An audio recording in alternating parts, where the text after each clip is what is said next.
Okay, so good morning, everyone. Thanks for having me back so soon. Today we're going to talk about personal branding, what that is, and what it means to you. So before we get started, what do you guys, somebody just tell me what you kind of think of when I say personal branding. A name. Your name? A recognizable name. Recognizable name? Your reputation. Your reputation? First impression. Image, your first impression? My image, I think my personality. Yes, there you go. So that's great. I love everything that you guys have thrown out there, and it's all very true with a few other pieces added in. So what we're going to talk about today, it's basically in a nutshell how somebody would describe you. Okay, we're building our own brand. I become my own product. I might have services that I provide. I might have something I sell. I might have relationships I need to cultivate or develop. But I still am a product, and I still need to be referred, right? So for an example, for Natasha, before we get started, why would you or would you not, maybe because we've worked together, refer me? I would refer you because we've done personal business with BBSI, and I know firsthand their dependability, and that when you need someone, you can call Leanne, and she's there day or night. She never sleeps. It's bizarre. Kim? I would say that something that I know about you is that you're usually in contact within 24 hours. If I email you somebody I want you to talk to, everyone has their own way. Everyone's 3 days, 5, whatever it is. But you seem to be about 2 days tops. Yeah, 2 days tops, at least. And if not, I usually try to at least connect with you to let you know it's going to be longer. So if I know I'm going to see you, I'll tell you face to face. If I know I'm not going to see you, I usually try to email you.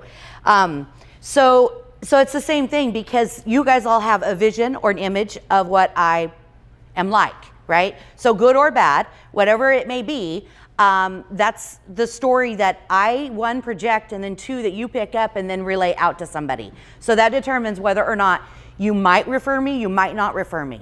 And so anyway, we're going to talk a little bit about that branding today, and just making sure that you are all very aware of the image that you project and the image that you intend to project, and having the social awareness of what that really looks like.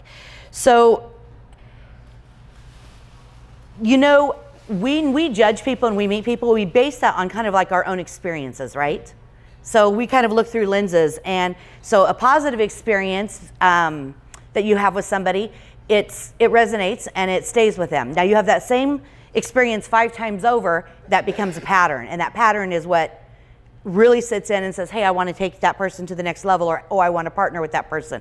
Maybe it's I want to hang out with that person. Maybe it's I want to do business with that person. Okay, but in the flip side of that, when we have a negative experience, that's not something that's also going to be shared, but that's not what we want to be shared.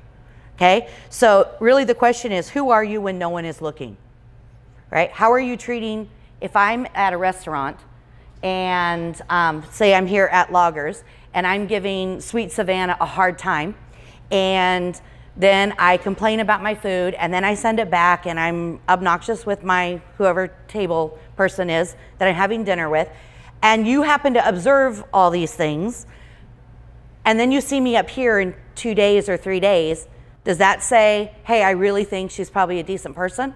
Or you're like, man, I don't know, did you see her in her personal life and what she was acting like? So you have to remember that, and we do live in a market that you need to be aware of that.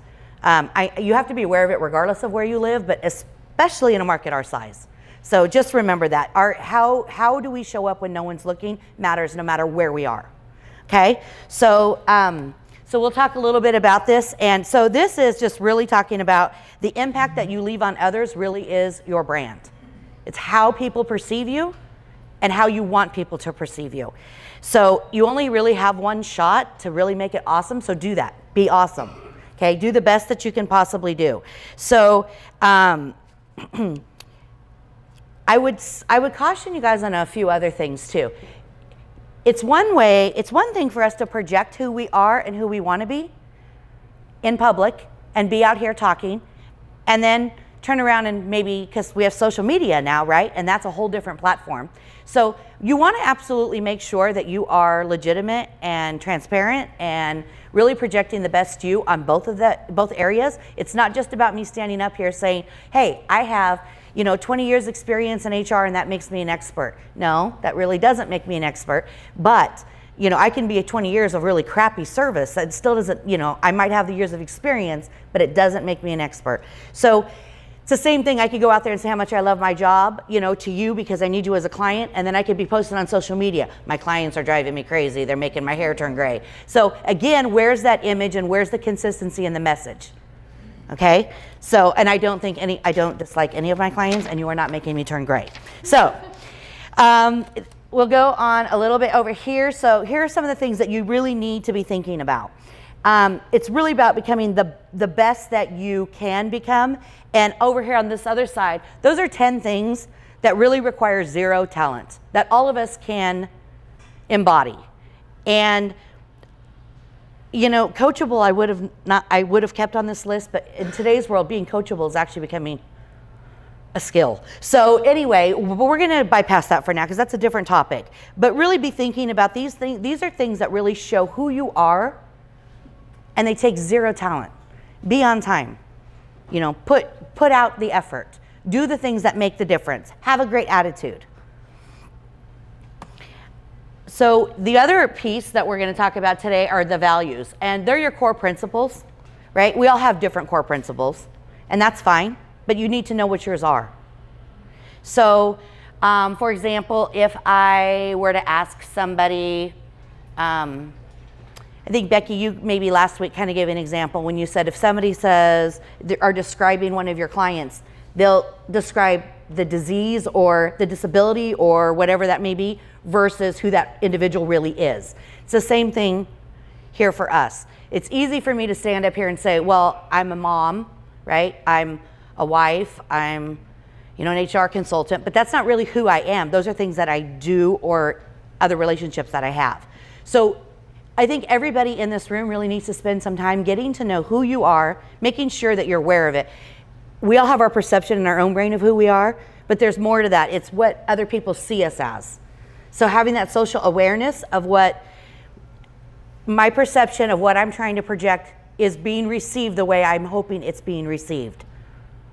So I can sit there and say, oh, I'm fun and I'm fabulous, but if I'm negative Nelly, then that doesn't mean I'm fun, right? Or anything like that. So it's really making sure that I stay consistent in what it is that I really want to show people.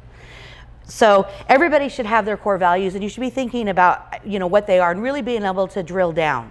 So here, again, developing yourself and your brand, there's more to it than just, what are you passionate about? What do you enjoy doing? There's other things in life than what we do for a living, okay? And the more that we are aware of those things, we follow those things, we participate in those things, it helps us bring better balance and joy. So it's just, again, part of being that well-rounded. So what is it that you enjoy doing outside of what we do here? So I go to work every single day. Natasha, what do you like to do outside of work? Photography. It's Macro photography. Tiny things. Mm-hmm. See, that's awesome that you have some hobby. Chris, what do you like to do? Cars. Chris's hobby is his work. That's fun. But I've been there, and it hurts my ears sometimes. Jim? Grandchildren. Yes, see, I want grandchildren. I don't have them. So those types of things are very, very, very important for you guys to be remembering when developing yourself. We all have who we are maybe in our 20s, and then we have who we are in our 30s, and then we have who we are in our 40s, and in our 50s. We should still be learning and stretching ourselves and trying to be better than we were a few decades ago, as Sam so kindly pointed out. And so I think that who I am today is certainly not who I was in my 20s. I don't even hardly recognize that person.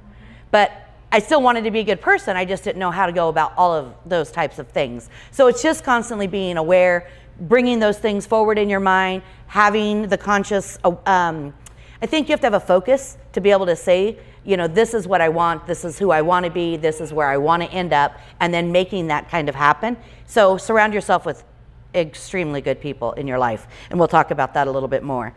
So a personal mission statement is another piece of your personal branding? Like, do you guys really know what your personal mission statement is? Does anybody have a clue? I know we write them for our business, right? A lot of times we have our vision, our mission, and our values, core values, principles.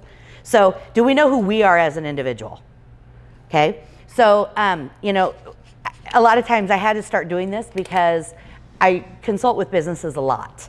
And so these are the types of things that people will call me about and say, can you help me with my vision, or can you help me with my mission statement? Well, I can, sure.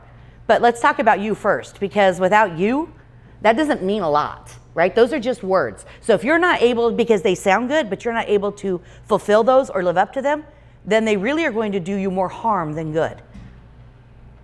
Because you're not being able to walk out what you've said you wanted to walk out. So make sure that all that stuff is in alignment with who you are as an individual. So if you take a look up there, your mission statement, I just really encourage all of you on mine, you know, yeah, see, like the acting on my passions, that can be good and bad, because I am like, really, I love the next new shiny thing. Like, I love it. And so I have to be very careful about reining myself in, and I also have to make sure that I'm surrounding myself with people who can say, hello, come back, right? So anyway, you just have to remember and kind of do some internal work to say, what's important to me, what do I stand for, and what is it that I want to stay focused on? And if you look on there, I don't fear mistakes. I don't love them. I don't love making mistakes, and I make them all the time. But they don't freak me out like they used to. They used to really cripple me, to be honest with you. Or if I was standing up here in front of somebody and I stumbled over a word or got asked a question that I had to think about that wasn't just a natural response, that used to absolutely cripple me, and you wouldn't get me in front of a crowd again for a good couple months. Now it's not a big deal because, one, I'm more confident in who I am. Number two, you know, I have a lot more experience to draw from. And so everything is a starting point, and then how do we build on it from there? And it's okay for these statements to change over time. It's okay for us to say, hey, what worked for me 3 years ago isn't going to work for me 2 years from now based on where I want to go, and making those adjustments. So we'll talk about your vision. And do you guys remember when I talked a couple of weeks ago, and I think I handed out one of the emotional intelligence books, and I said all of you, everybody in this room should really read the Emotional Intelligence 2.0 book. And what it does is it talks about what you see yourself as versus what other people see you as, what's your self-awareness and your self-management, and how that is perceived by others and the outside, and then your social competencies and your relationship management. Okay, so all those things become very important when you start thinking about, how do I want to write my mission? How do I want to write my vision? What do I stand for? So if you look over there, it kind of breaks it down, because a lot of people ask me what's the difference between a vision statement and a mission statement. So it's how you will use your mission is actually your vision, right? Like, how are you going to implement it? How are you going to act it out? How are you going to move it forward? So that's the difference. So I actually brought with me today some forms that, if you guys are interested, after, you know, we can talk about. And it's just a good exercise for you to be thinking about.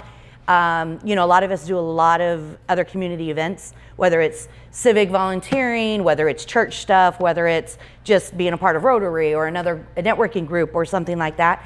So being able to kind of have that elevator speech about who you are, what your business is, or what you're able to do is actually a pretty critical thing for you to kind of, I want to say, hone in and really be able to deliver. There's different times that it would be appropriate to talk about your mission and your vision versus what products or services that you provide. So just making sure that you are aware of the appropriate time and the different type of delivery and image and message that you want to get out there, that's critical. And you guys can Google 1,000 different elevator speeches. There's Pixar ones, there's you know, just the quick 30-second elevator, there's ones about product, there's ones about who you are. So anyway, you guys really should take the time to kind of just do a little self-check to see where you are on that process. One of the other things that in branding yourself that you want to be aware of are your strengths. Obviously, we want to know our weaknesses too, but we'll get there. So listing down your strengths, all of our strengths are different, right? And I try to surround myself with people who have different strengths than I have. I think that's a critical piece when I start building, and we're going to talk about mentorships and stuff, but when I am building my mentorships, or I am building my 360 reviews or different things like that, I really do try to make sure that I fill that with people who are better in areas that I struggle in. So follow through, don't like it. Technical work, can't stand it.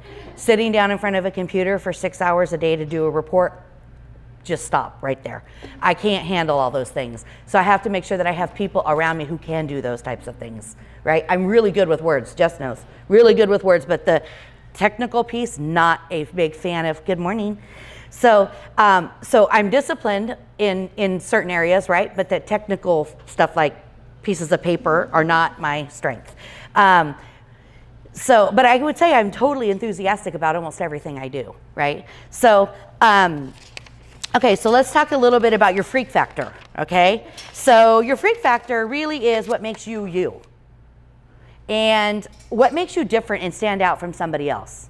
So that could be in your personal life, that could be, if we're talking about your personal brand, we can kind of stay focused there, but also be thinking about this in your business. There's still a reason why somebody would want to go to you over your competitor, okay? But beyond that, if you're part of that product, you have to be part of the reason. So you better know what it is that makes you different.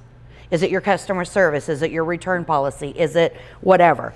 On a personal level, you can be talking about, I don't know, what makes Chris, what makes me me? What would you say if I said, Chris, somebody says, tell me about Leanne, what would make me me?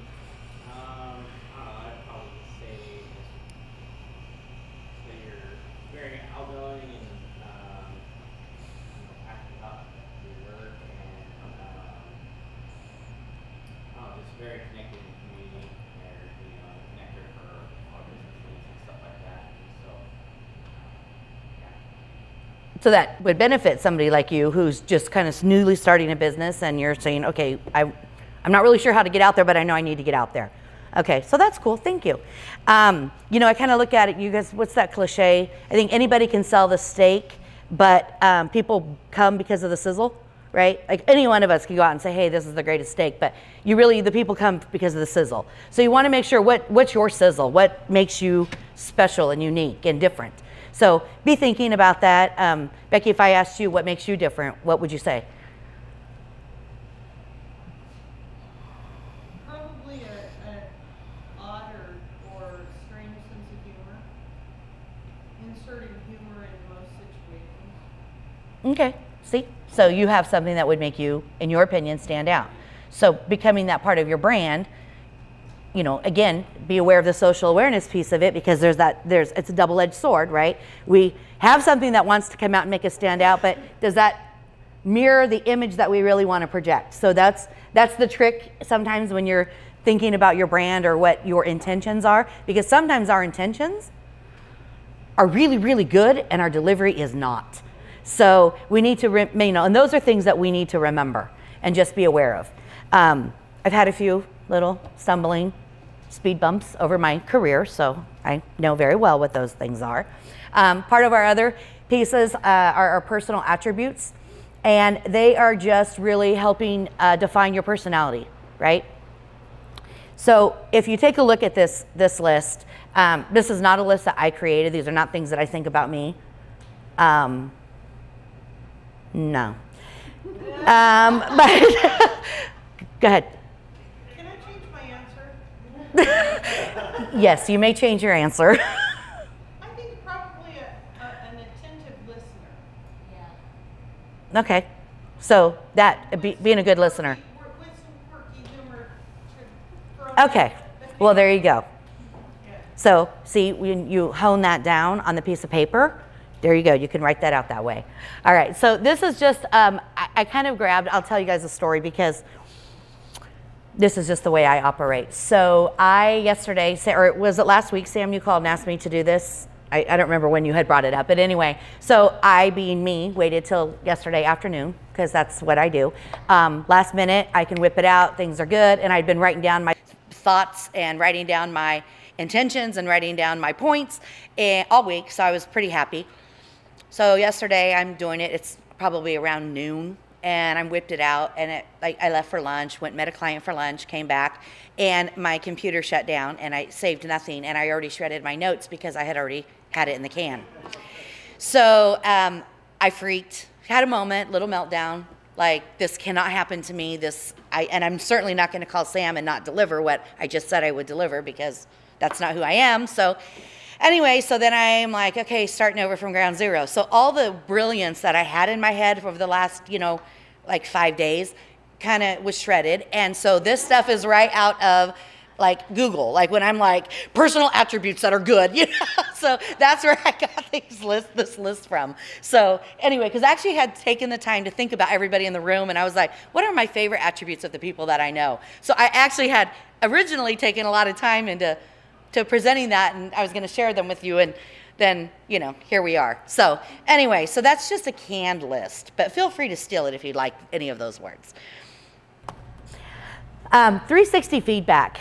So we talk about 360 feedback a lot, and a lot of times when we talk about it, people think of reviews, right? We think of just like a performance evaluation, or talking to the people that are safe, or it's easy for me to go to somebody that I happen to know likes me a lot and ask them for feedback. It's not so easy to do when somebody gives you some feedback that you're not entirely in love with, right? That's a little harder. It's very vulnerable.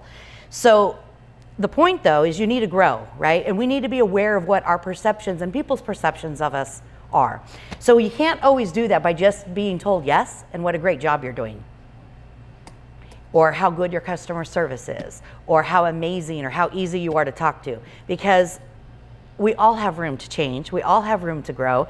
And so if you take a look up there, these are the people that generally would be inclined to be able to give you some feedback, positive and maybe some opportunity areas for you to grow in. And I think that one of the things that we need to remember is the key information about our character is really what we're doing when we're talking about your personal brand. So it's not necessarily about, it's not a car we drive. It's not how dare you drive a Prius over a truck or whatever. It's about our character. It's about how well do you know me, and how well do you know what I stand for, and how well do you know what I'm going to project, and how well are all those things wrapped up to where you want to do business with me, or you want to refer business to me, or that you want to partner with me in some way, whether it's a friendship, whether it's mentorships, whether it is strategic business partnerships, whether it's just our simple HR agreements, whether it's me hiring somebody for you, or whether it's you just coming to be able to sit down and talk to me. Do you know that I'm going to keep it discreet? Do you understand that, I'm not going to go out and share what you're vulnerable and talking to me about with your business with the next client? So those types of things become very critical in, my personal brand, and getting feedback about that I do on a fairly regular basis, as I'm a big fan of mentorships, and I used to not be, but I'm coming around slowly but surely. So I do actually get quite a bit of feedback on a regular basis, and I'm part of a mentor group for HR people throughout.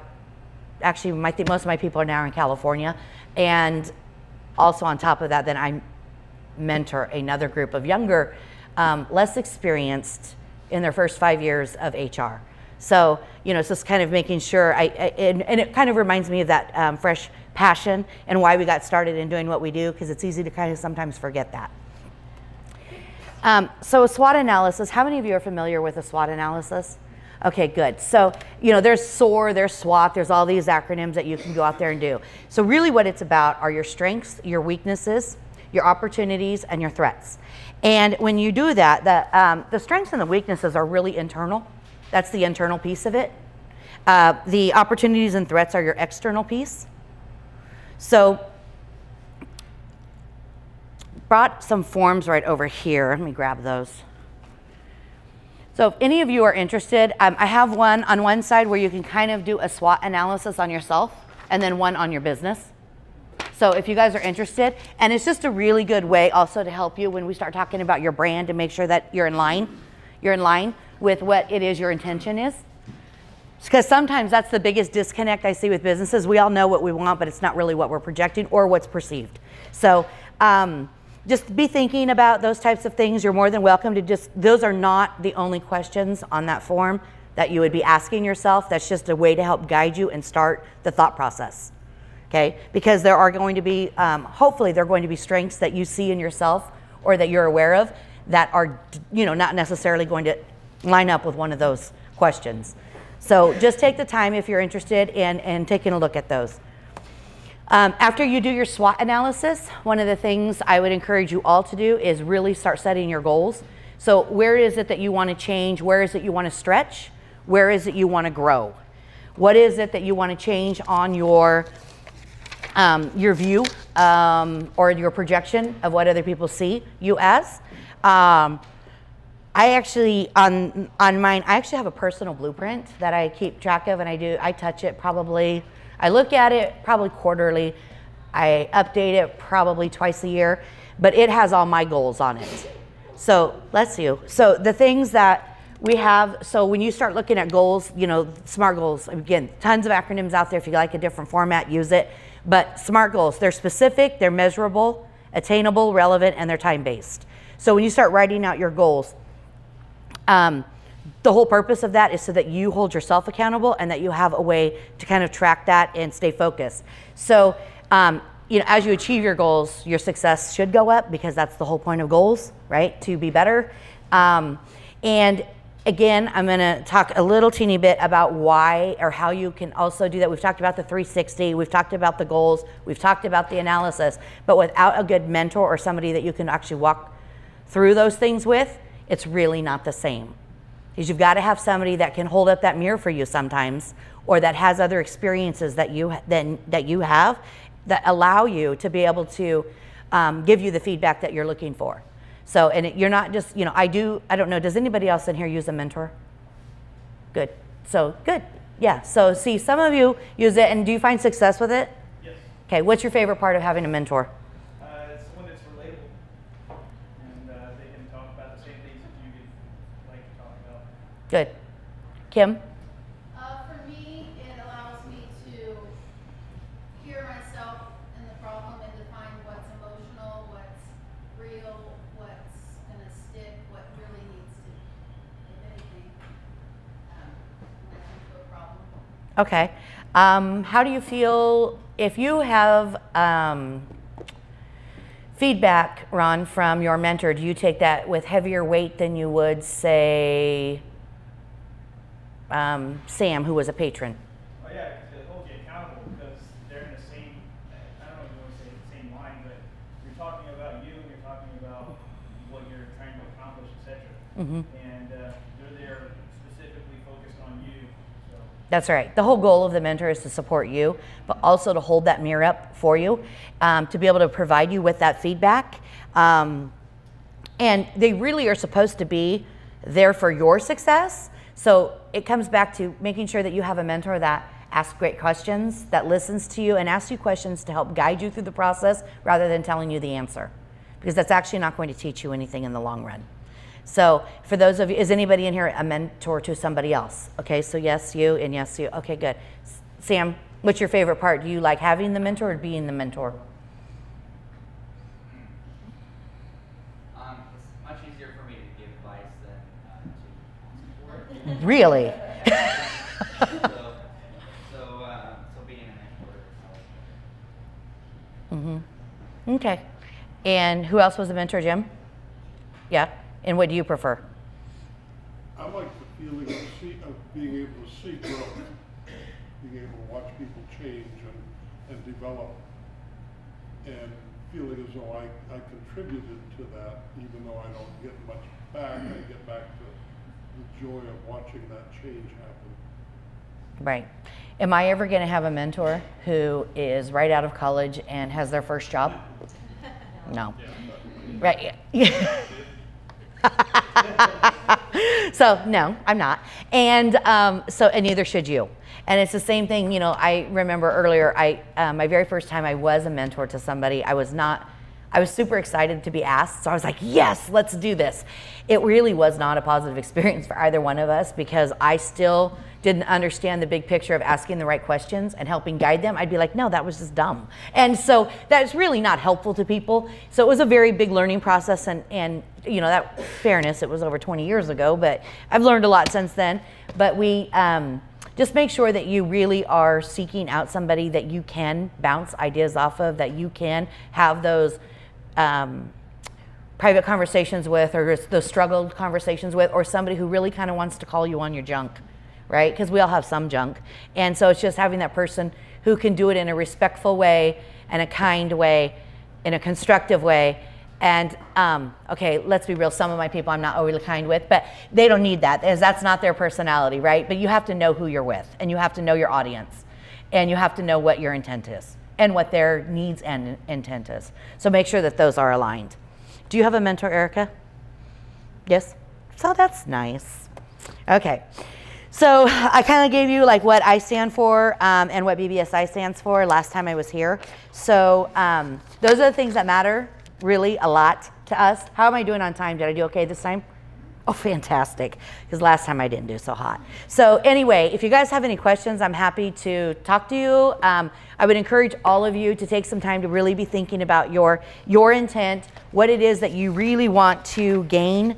By your personal brand, do you even know that you have a personal brand? And do you really know what that stands for? Because if you're not the best version of yourself every day, right? You just it just has to be something that becomes second nature to you. You have to trust yourself, because if you don't trust yourself, nobody else is going to. You need to be authentic in everything that you do, and you need to learn from our setbacks and consistency. Right? Consistency becomes really, really important, and you can't be everything for everyone. And I think that's one of the hardest pieces.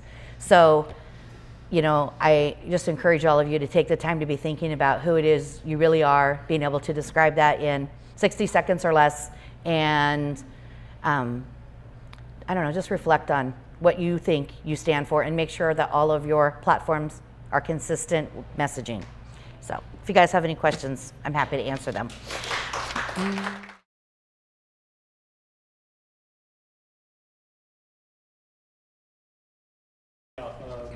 Social media, you know, like Facebook, Sure. is kind of a dangerous thing. Mm-hmm. You know, now, you know, you try to build your personal brand, you work on it for years and years and years, and then you make one little aggressive comment on social media, and everybody remembers that. Well, yes, but it's just like you can have, I can count, okay, for example, can I use your shop as an example? Let's say I go into Chris's shop and I get my oil changes there every 6 months or whatever I'm supposed to do, okay? So I'm there, and I've been going there, and everybody's happy, and everything's going great. I might have told one or two people, like, oh yeah, because the conversation, it came up, right? Oh, I need my oil change. I'm like, oh my gosh, did you go to BL Performance? They were so good to me. I might tell a couple people. But if I go to BL Performance and I have a bad experience, like I had to wait too long, or I don't know, they forgot to put the cap on or whatever, I guarantee you that's going out on social media. Not me personally, but I watch this all the time. So it's going to go out on social media, and I'm going to probably tell 25 people, right, what he did and how he did me wrong. So that's the same thing that you have to remember. For every step forward, you can easily take 20 steps back. So that's why I said be very conscious of what it is you really want to project, because you know how they always used to talk about when most of you are in my age bracket. So anyway, they used to talk about there's just certain things you don't talk about. You know, remember politics, you know, what was it? Politics, sex, and money, I think were the three things when I was, and religion, thank you. When I was going through school, I remember everybody, these are things you never talk about. So social media is one of those platforms that allows us to throw lots of opinions out there, and everybody has them. And so you just want to be very careful about what it is we're commenting on. Again, because people will make judgment. And I don't know exactly what type of business you have, but like in my world, if I made a comment out there that somebody took and can easily take offense to anything, right? I just have to be very aware of that. Maybe that doesn't matter in some types of businesses, but in my world that matters immensely. So you just have to, yeah, be aware. I'm sorry that happened.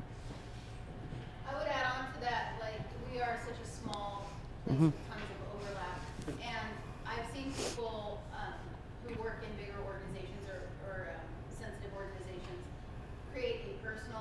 social media page and then a professional one. Yes. And then they post some things in both, but they really keep just friends that aren't maybe in the area or maybe just can be trusted. And very locked down in that case. Because here's the thing, when I choose, so let me give you a perfect example of why this becomes important. I never tell a business, you know, when somebody comes to me and says, hey, are you willing to come and talk to me about my business? My first answer is always yes. Yes, always. Doesn't matter what it is. You could have 1 employee, you could have 1,000 employees. My answer is always yes. Now, through the conversation, through us learning one another, through me knowing what your plans are, big, long-term, big picture, making sure that our personalities kind of jive, making sure that I can get behind what you're doing because I think you're a good person, and that you can get behind what I'm doing because I'm a good person, and those two things can mesh well, that's when we can move forward. So I'm never going to tell anybody, and so like, but if I decide that's not really a good fit, I'm not going to tell you you're not a good fit for me. I'm going to say it's just not a yes right now. These are some areas that I think you should stay focused on, and then let's visit in 6 months or a year. So you have to be careful about what it is you're throwing out there or what you want to say at all times. And just make sure, I don't know, you have to keep it so locked down, because I guarantee you anybody that's doing business with me is looking at my personal and my work and I would imagine they are. I would expect them to. Bill, the comment I have on that is your information on your personal Facebook page or social media can be subpoenaed. Yes. So, and that is in many work contracts out there, especially with the federal government. So, or anything, we work for UCC. Our personal information can be open to them. So, it's such a dangerous area to get in to make any kind of comment, social or. Go ahead, Jason.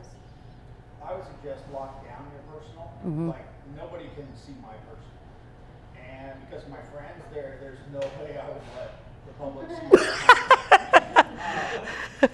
but my business one is strictly business. And you can hide negative comments on your business one. So if somebody puts something negative, which I kill animals, there's a lot of negativity that can come on. Right. I have it so that we can hide any negative comments. Because there's a lot of fur lovers out there, not the kind that you wear. So that is something you need to look into as well to protect yourself and your business. Yeah. Does that help you? Does that answer your question, David? Does that answer your question? Does that help give you some? Oh, well, no, you did, because there's so many different opinions about it. Yeah, definitely you did. So anybody else have anything else to add or say? Go ahead. I just, when you have something that you want to comment on, I'm a good advocate of writing it all out and then hitting delete. You can get it off your chest without actually putting it out there. Therapeutic. And do it in trouble. And do it in Word, so that if there's wrong words, if there's wrong spelling, if of doesn't follow plethora, that sort of thing, it doesn't make me crazy. And it gets it off your chest. There you go. Jess, what were you going to say? I was going to say pretty much the same thing, because there's sometimes where you hit the enter button when you didn't mean to, and even though you can delete it or you can edit it, somebody sees it before you can accomplish that. And if you have misspelling, if you have bad grammar, you have people attack you for that and judge you as a business owner and a person based on how you respond. Yeah, and it's so easy to hide behind the screen and get pretty vicious sometimes. So, I've been quite surprised, even though I shouldn't be. I have been surprised over the time when I've seen strings and I'm just like, this is, and then I have to stop myself because it's so easy to want to jump in, and I'm like, I can't do this. So I usually get through 5 or 6 and then I'm like, I can't do this. So, okay. Any other questions that I can help you with? So I was reflecting on what you were saying, and in the first steps to starting a business class that I teach, I tell people, people want to do business with people they know, but more than that, on this reflection, people want to do business with people that they like. And trust, yes. Right. So, and thinking about Leanne, she and I are involved in different things. I get to see her. We're in Le Tip together, so I'm supposed to want to do business with her because of that. She's an expert in HR, so I'm supposed to want to do business with her because of that. But the number one reason I want to do business with her is the work that she does with homeless teenagers. So she's building this personal brand because she's got the passion for caring about this group of people. And when I see that, I want to do business with that person. So think about that for yourself. What are you doing that you're having that personal touch with people that will add to your personal brand, and then people are just going to want to do business with you just because of that. Yeah. So, I mean, thank you. Yeah. So, I mean, because I'm super passionate about certain things in our community, and, you know, every one of us has something different. So it all just kind of fills into who we are as an individual, what matters to us, what our foundation is, and where we really want to project that out and let people see us. And the small business, you guys have been amazing, and thank you so much for all your referrals. You guys really need to be using them if you're not in your new business. So, all right. Well, thank you very much.